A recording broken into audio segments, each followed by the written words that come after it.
Now, while working with Power Query, you may have noticed on the Transform tab in the ribbon, there's a button to the far right called Create Data Type.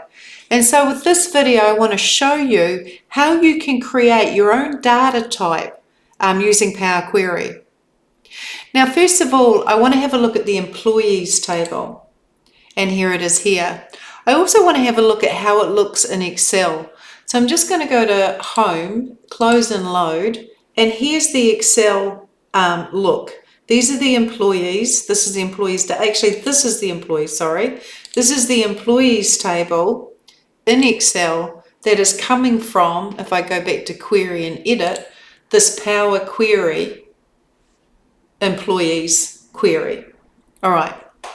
So let's select the columns full name, hold the control key, title, birth date, so I'm just scrolling across, and let's also select hire date, phone, and extension. So hire date, keeping the control key down, phone, and extension. So I've held the control key and I've selected 1, 2, 3, 4, 5, 6 columns. Now on the Transform tab in the ribbon, click the Create Data Type button and a wee window will appear. Here it is here. All right, so the data type name, let's call it Employee Details. And okay. And so what you'll see eventually,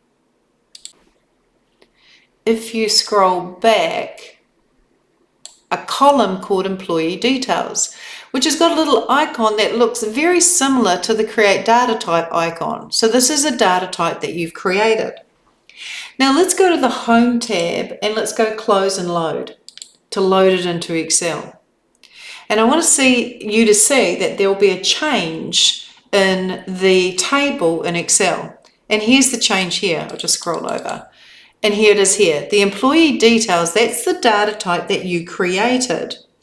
Now, if you want to show the card, then we just click on here and then just rest or click on the little button in front of. And what that's showing me is the columns I chose. When I click on the little card, it shows me the full name, the title, the birth date, the hire date, the phone, and the extension of that person, which is really, really handy. And if I was to click this little button here, then it would actually extract that data, and I can now see that actually in my table. If I go back to say here, and there's one for each and every piece of data. So if I was to go to job title and click extract title, then now you can see the job title. And so that information you can easily choose these as well.